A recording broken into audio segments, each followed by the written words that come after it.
अस्सलाम वालेकुम स्टूडेंट्स आज हमारे पास गॉस लॉ की सेकंड एप्लीकेशन है।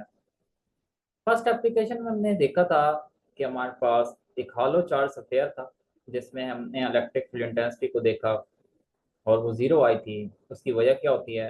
क्योंकि कोई भी मेटालिक सरफेस है जो कंडक्टिंग सफेयर टाइप चीज़ है, तो जो चार्ज होता है वो हमेशा सरफेस पे रिजाइड करता है।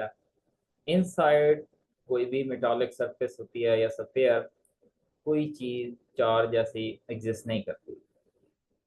मतलब सारा का सारा क्या होता है, चार्ज वो सतह पे लाई करता है। और इनसाइड जो होता है वो फील्ड फ्री रीजन होता है, क्योंकि वहां पे कोई चार्ज रिजाइड नहीं करता।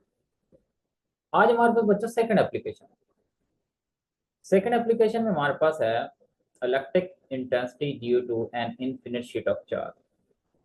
मतलब हमारे पास एक शीट है जिसका हमने एक छोटा सा हिस्सा लिया हुआ है। वैसे तो ये इनफिनिट है, बहुत बड़ी है, लेकिन हमने समझने के लिए एक छोटा पार्ट लिया है जिसके ऊपर चार्जेस जो हमारे पास है, पॉजिटिव चार्जेस, वो यूनिफॉर्मली डिस्ट्रीब्यूटेड है।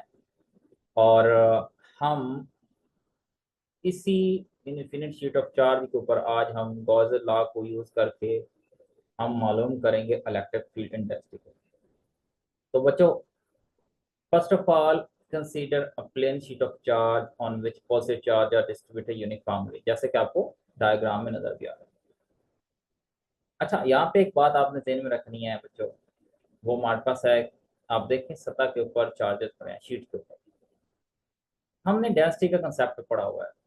डेंसिटी क्या होती है? मास पर यूनिट वॉल्यूम। लेकिन चार्ज के केस में हम सरफेस चार्ज डेंसिटी कहते हैं। मतलब उस सरफेस के ऊपर कितना चार्ज पड़ा है। और सरफेस की कोई 2D होती है, ये सफेयर नहीं है, ये प्लेन शीट है, 2 डायमेंशनल है। तो charge per unit area is called surface charge density, इसे सिग्मा से जाहिर किया जाता है।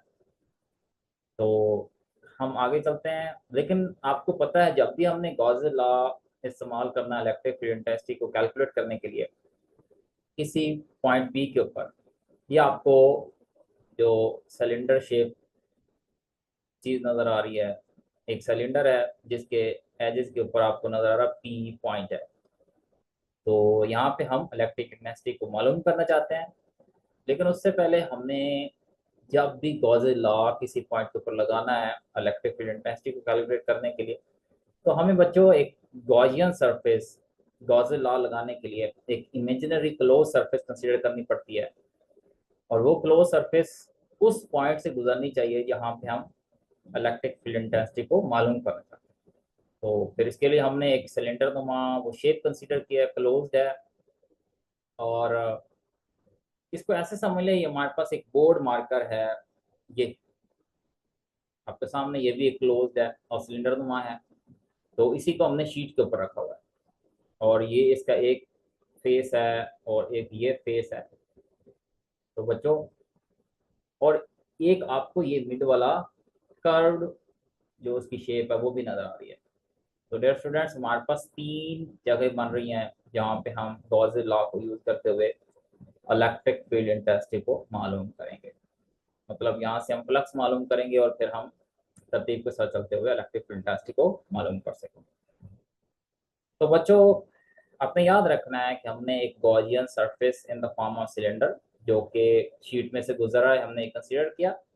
और फिर हमने electric field intensity acts at right angle to the end faces. यहाँ पे डियर स्टूडेंट्स, क्योंकि सरफेस आपको पता है हमारे पास परपेंडिकुलर है, नॉर्मल है, तो इलेक्ट्रिक फील्ड इंटेंसिटी क्या हो गई, राइट एंगल के तौर पर यहाँ से गुजरेगी। ये ऐसे ही है कि फर्ज करें हमारे पास ये बोर्ड मार्कर है और सपोज करें ये हमारे पास एक बुक है। ये शीट ऐसे समझ ले, ये हमारे पास एक बुक है, ये ऐसे पढ़िए। और ये हमने इसको ऐसे प्लेस किया हुआ है बोर्ड मार्कर। तो आपके सामने है कि इसमें से चार्जेस गुजरेंगे और ये एज फेसेस जो हैं, ये क्या है, ये इस जो इलेक्ट्रिक फील्ड इंटेंसिटी से इलेक्ट्रिक फील्ड लाइन नजर नजर गुजरेंगी बच्चों, उसके ये जो फेसेस हैं वो राइट एंगल के होंगे। नॉर्मल बनेगा यहाँ पे डियर स्टूडेंट। तो यही तो कंडीशन है। फ्लक्स कब होता है? जब कोई भी सरफेस जहाँ से इलेक्ट्रिक फील्ड लाइन गुजर रही हो वो परपेंडिकुलर हो तो हमारे पास फ्लक्स होता है। अगर वो पैरेलल हो तो आपको पता है फिर वेक्टर एरिया वहाँ पे परपेंडिकुलर होता है तो फ्लक्स जीरो हो जाता है।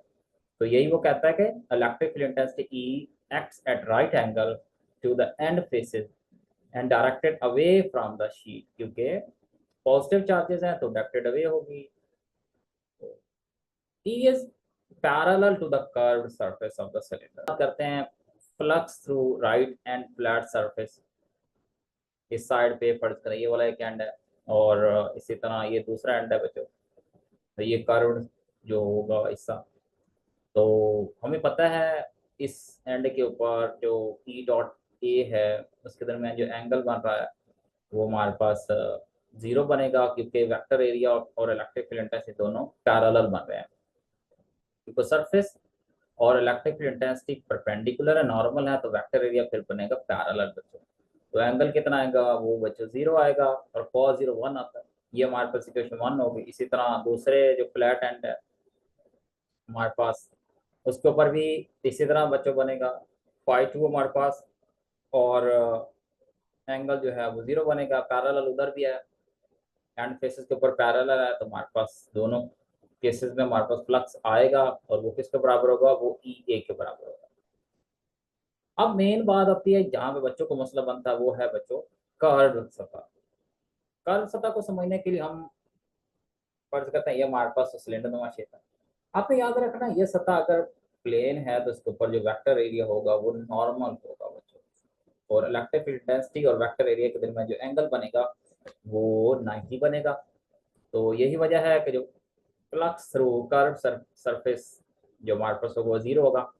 पाई थ्री ई डॉट ए बराबर है ई ए कॉज ऑफ थीटा, और कॉज 90 हमारे पास जीरो के बराबर होता है। तो ये हमारे पास कर्व जो सरफेस है वहाँ पे फ्लक्स की वैल्यू जीरो आएगी।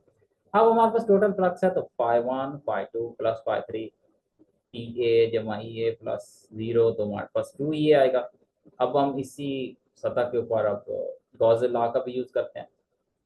तो गॉस लॉ हमें पता होता है कि वो हमारे पास होता है one over epsilon not times total charge enclosed by that surface. तो लेकिन आपने बात याद रखनी है कि वो जो total charge per unit area है उसे हम सरफेस चार्ज डेंसिटी कहते हैं।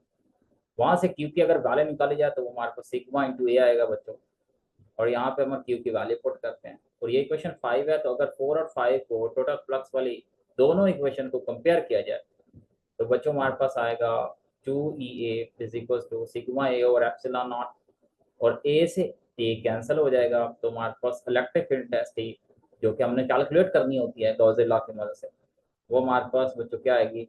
Sigma over 2 epsilon not. ये हमारे पास स्केलर फॉर्म है क्योंकि इलेक्ट्रिक फील्ड इंटेंसिटी वेक्टर होती है, तो वेक्टर फॉर्म में फिर क्या आएगा? डायरेक्शन की बात करेंगे तो हमारे पास वेक्टर फॉर्म में जो आएगा sigma over 2 epsilon not unit vector R. अब बच्चों आर यूनिट वेक्टर क्या जाहिर करता है? ये वेक्टर है direction of electric field intensity जाहिर करता है, और वो क्या है? क्योंकि चार्ज पॉजिटिव था तो unit vector normal to the sheet directed away from it. आपको पता है हमेशा जो इलेक्ट्रिक फील्ड लाइंस होती हैं फ्लक्स होता ही तब है, और जो हमारे पास इलेक्ट्रिक फील्ड लाइंस होती हैं वो सतह के नॉर्मल और आउटवर्ड हैं क्योंकि पॉजिटिव चार्ज है। हाँ, अगर हमारे पास सरफेस चार्ज डेंसिटी नेगेटिव होती है, मतलब चार्जेस जो हैं नेगेटिव होते हैं, तो फिर हमारे पास क्या होता? देन जो direction of electric field intensity होती है वो टुवर्ड्स द शीट होती है, ना कि अवे। डियर स्टूडेंट्स, ये हमारी सेकंड एप्लीकेशन है जिसमें हमने फ्लक्स को कैलकुलेट किया और फिर हमने एंड पे गॉस लॉ लगा के हमने इलेक्ट्रिक फील्ड इंटेंसिटी को देखा। तो इसको आपने अच्छे से करना है।